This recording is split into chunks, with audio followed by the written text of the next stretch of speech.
Okay, hari ni kita sambung subjek ni untuk bab yang ketiga, iaitu sistem perolehan pembinaan ataupun procurement. Procurement ialah proses untuk mendapatkan sesuatu merangkumi satu set keputusan yang dibuat secara strategik lah. Kat sini dia menggambarkan supaya semua projek tu dijalankan melalui satu aktiviti untuk mendapatkan hasil pembinaan yang dikehendaki oleh klien dengan mengambil banyak faktor lah dari segi keuangan, masa dan juga kualiti yang dikehendaki dalam pembinaan tersebut.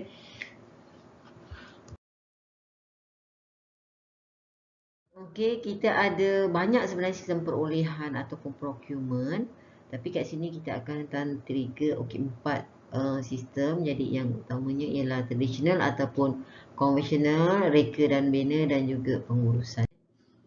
Okey, untuk tradisional ataupun konvensional ni adalah kaedah biasa lah, di mana dia menjelaskan tanggungjawab perunding di peringkat awal kontrak dan juga tanggungjawab kontraktor di semasa pasca kontrak ataupun pembinaan.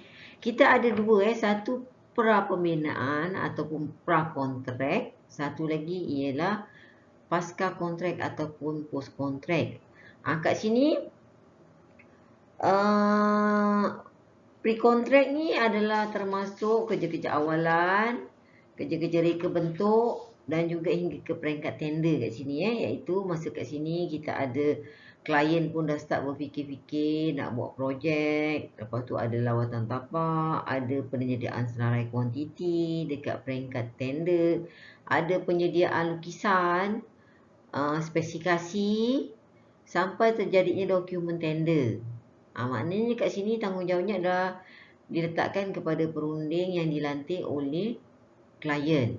Selepas post kontrak atau kontraktor dilantik je, iaitu pasca kontrak ni, projek tersebut adalah di bawah tanggungjawab kontraktor pelaksanaannya sehingga diserahkan kepada klien.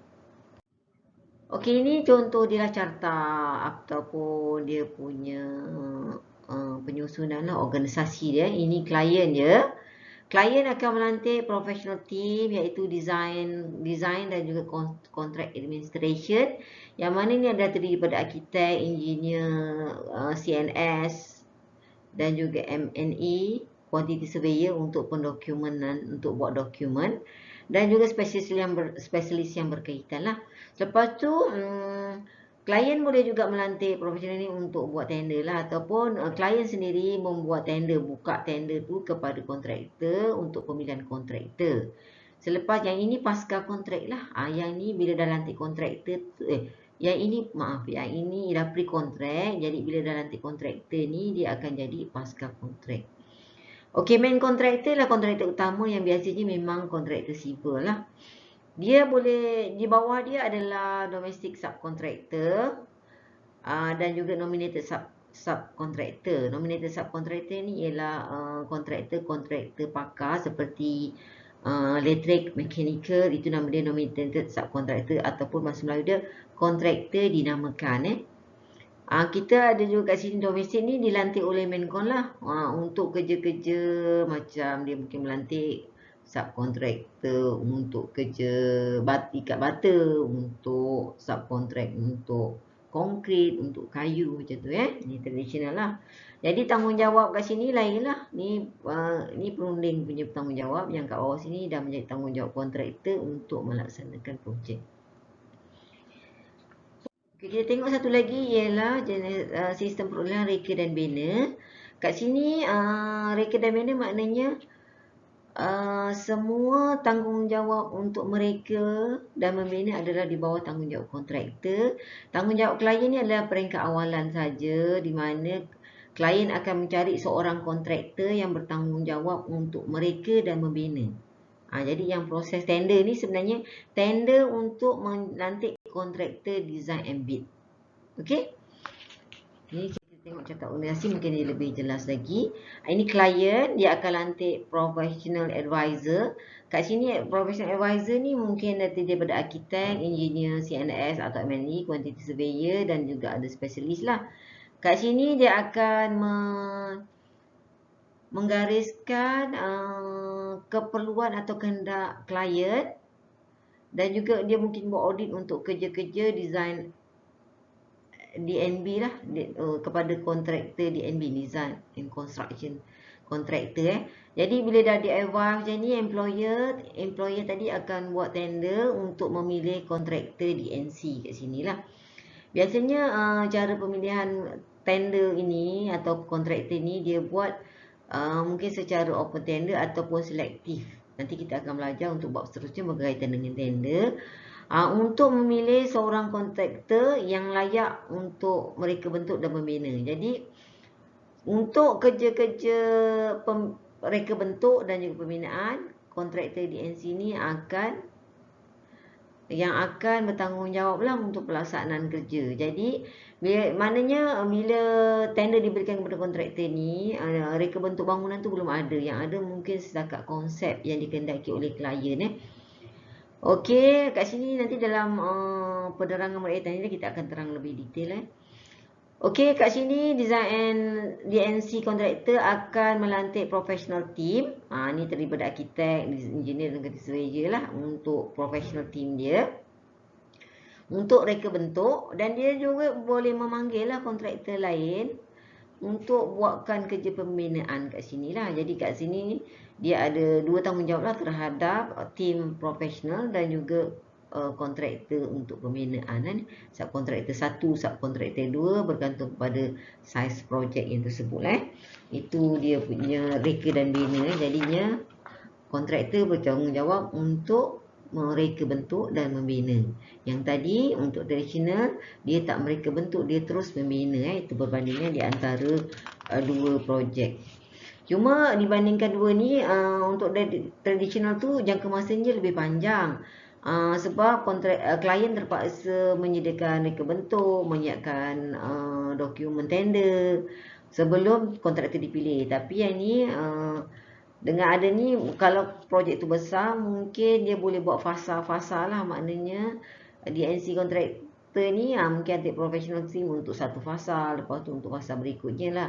Di sini untuk projek yang lebih besar lah, yang lebih besar. Jadi klien pun tak nak pening-pening, jadi lantik DNC kontraktor untuk melaksanakan projek mereka. Okey, ni satu lagi ialah pengurusan. Okey, ni klien, tanggungjawab klien ni keawalan lebih kurang sama dengan reka dan reka DMB tadi, reka dan bina tadi. Awalan ni sama juga, ada brief, ada apa semua. Tender ni adalah bertujuan untuk memilih kontraktor pengurusan. Kat sini kontraktor pengurusan ni akan bertanggungjawab untuk melantik reka bentuk, melantik konsultan untuk mereka bentuk lah. Jadi kontraktor pengurusan ni yang menguruskan semua. Yang tadi design and build dia melantik, lepas tu dia melantik juga untuk kerja sekali dia pantau. Tapi yang ni dia lantik seorang kontraktor, dia lantik pembinaan je pula.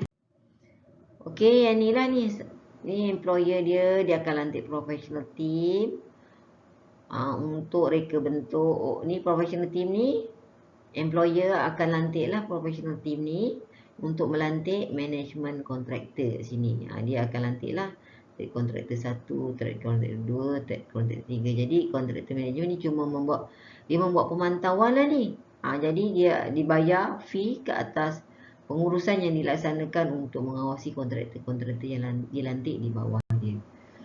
Satu lagi sistem perolehan yang digunakan untuk build, operate and transfer ataupun BOT kat sini lah. Build maksudnya kerajaan akan melantik satu kontraktor untuk melaksanakan satu projek. Jadinya kerajaan tidak memerlukan belanja lah. Tapi dia ada requirement dia, kehendak dia dinyatakan dalam kontrak kat situ lah. Maknanya sebelum pelaksanaan dia, mungkin projek tu mungkin dicadangkan sendiri oleh kontraktor tersebut lah. Contohnya macam plus highway kan, highway utara selatan macam tu kan. Jadinya kerajaan tidak memerlukan duit keuangan. Cuma dia membenarkan perkara tu lakukan dengan syarat-syarat tertentu kehendak kerajaan. Lepas tu dia ada tempoh konsesi. Maknanya semua perbelanjaan kontraktor tu akan buat, pembinaan, reka bentuk semua akan buat. Dan juga operasi ataupun penyelenggaraan dan juga pendapatan daripada projek tersebut akan diberikan kepada kontraktor yang dilantik tadi macam PLAS tadi kan. Kemudian dalam tempoh konsesi tu semua perjangkaan akan dilaksanakan, dibuat oleh PLAS sampai tempoh katalah konsesi dia 30 tahun atau 33 tahun untuk saya. Jadi selepas tempoh tu dia akan dikembalikan kepada pihak kerajaan. Jadinya BUP dia yang buat, operate. Maknanya operasi tu dan keuntungan atau pendapatan daripada projek yang dijalankan tu kan diperolehi. Selepas tu sampai tempoh dia akan diserahkan kepada klien semula. Okey, ni bidang perolehan, ada 3 bidang perolehan yang biasa dibuat lah, iaitu kerja. Di mana kat sini kerja bermaksud ialah sesuatu aktiviti yang merangkumi ada bahan dia, ada pekerja dia, ada alat dia, logi dan juga lain-lain kelengkapan untuk melaksanakan, untuk menjadikan dia satu pembinaan lah. Contoh pembinaan sekolah, rumah, semua tu itu kerja. Kontraktor yang buat kerja ni mestilah berdaftar dengan CIDB dengan bidang-bidang dan grade tertentu berdasarkan kos projek kita. Okey, lepas tu kita ada satu lagi kontrak bidang perolehannya ialah bekalan. Bekal dan bahan, ni bahan termasuk bekal dan hantar bahan, barang ataupun peralatan. Contohnya peralatan pembinaan ataupun supply konkrit ataupun supply kursi meja, perabot-perabot. Semua kontraktor ni mesti berdaftar dengan Kementerian Keuangan lah, untuk dia ada bidang-bidang tertentu lah kat situ dia akan nyatakan pembekalan bahan binaan, pembekalan makanan, macam tu lah. Yang ketiga ialah perkhidmatan. Ni hemat tenaga manusia, kepakaran atau kemahiran. Contohnya kerja-kerja pembersihan jalan, atau jalan tu macam potong rumput ataupun pembersihan cleaning pembersihan macam kat bangunan kita lah ni, bangunan yang kerja-kerja cleaning tu, pembersihan tu dilakukan oleh kontraktor yang berdaftar dengan kementerian yang memberi perkhidmatan. Maknanya dia tidak keluarkan produk, cuma macam maintenance gitu Okey. Dia ada, untuk kerajaan ni ada 5 kaedah perolehan, iaitu pemberian terus. Ini adalah untuk projek-projek kecil, lebih kurang daripada 20 ribu, di mana kontraktor yang dipilih biasanya memang mempunyai prestasi yang baik lah. Sebab projeknya kecil, dia tak ada, dah tahu dah kontraktor yang nanti pun dah tahu kerja apa yang biasa dilaksanakan, yang perlu buat. Lepas tu dia memang cemerlang, tak ada masalah. Jadi kita bagi confidence dia akan boleh siapkan. Ini akan kerja ni di award menggunakan inden sajalah. Dia akan bagi satu inden kerja menyatakan kerja-kerja sekian-sekian dan juga harga dia berapa kat situ lah. Kemudian kita ada juga perolehan darurat. Ini adalah untuk kerja-kerja kecemasan. Contohnya tanah runtuh maknanya bendanya tidak boleh ditangguhkan. Sama ada kalau kita nak buat iklan tu kan memakan masa. Jadi kalau kecemasan, contohnya ada jambatan runtuh, tanah runtuh ataupun cerun runtuh, itu cemaslah yang menyebabkan kemalangan atau kecelakaan. Jadinya dia kena segera. Tapi walaupun segera, selepas ia dilaksanakan, kena buat laporan lah berkaitan dengan projek yang dilaksanakan tersebut. Yang ini dari segi keuangan dia bergantung kepada projek tersebut lah. Dia tak adalah limit dia 20 ribu, tak adalah. Dia tengoklah keperluan dia, sebab tu kena laporan. Sebab kita takut juga perolehan ni kan ialah untuk mengawal supaya keuangan tu, wang tu digunakan di tempat yang betul dan sebaiknya. Yang ketiga ialah kerja undi. Ni ialah kerja-kerja kecil lah. Biasanya kerja-kerja di bawah RM100,000. Kontraktornya ialah kontraktor G1 ataupun kelas F lah. Ini untuk kontraktor yang berdaftar di daerah tersebut saja. Cara dia, dia gunakan undian lah, dia akan panggil ramai-ramai kontraktor. Lepas tu kontraktor daftar dengan, dia ada bidang masing-masing lah kat situ G1 bidang masing-masing.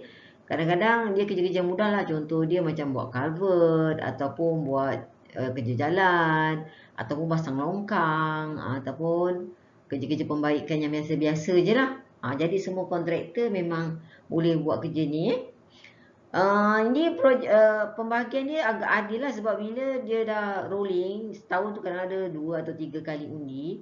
Kontraktor kalau dah dapat sekali, untuk pusingan kedua dia tak boleh ambil lagi sampai semua kontraktor yang ada dekat daerah tu dah dapat. Barulah dia boleh masuk lagi untuk undi tersebut Itu untuk kerja-kerja undi. Ini kerja-kerja sebuah harga, nilainya ialah 50 hingga 500k. Kontraktornya G1 dan G2. Kalau lebih kurang daripada 200, biasanya pemberitahuan ni ialah diletakkan di papan kenyataan pejabat-pejabat yang berkaitan. Jadi kontraktor biasanya G1 ni kat daerah kan, jadi akan pejabat-pejabat lah.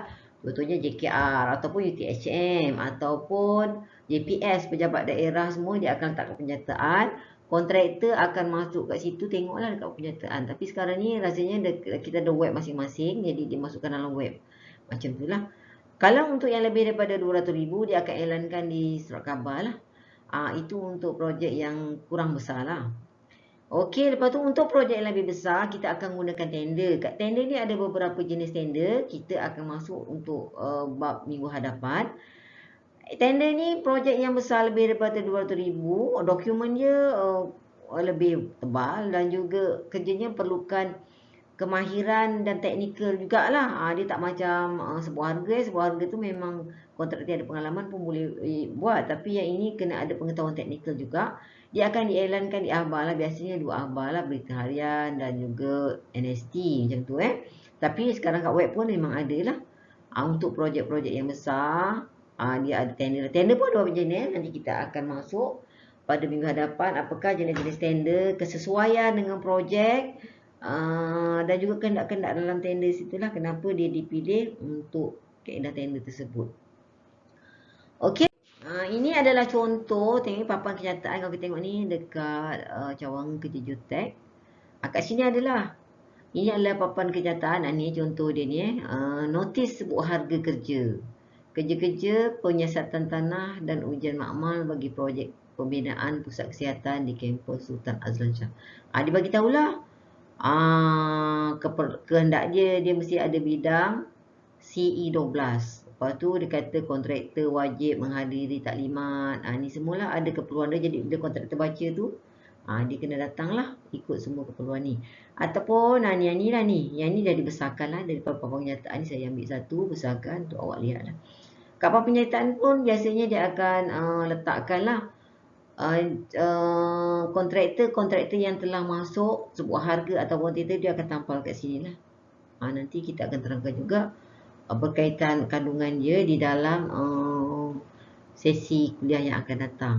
Okey, itu aja untuk procurement ataupun perolehan pada minggu ini ataupun hari ini.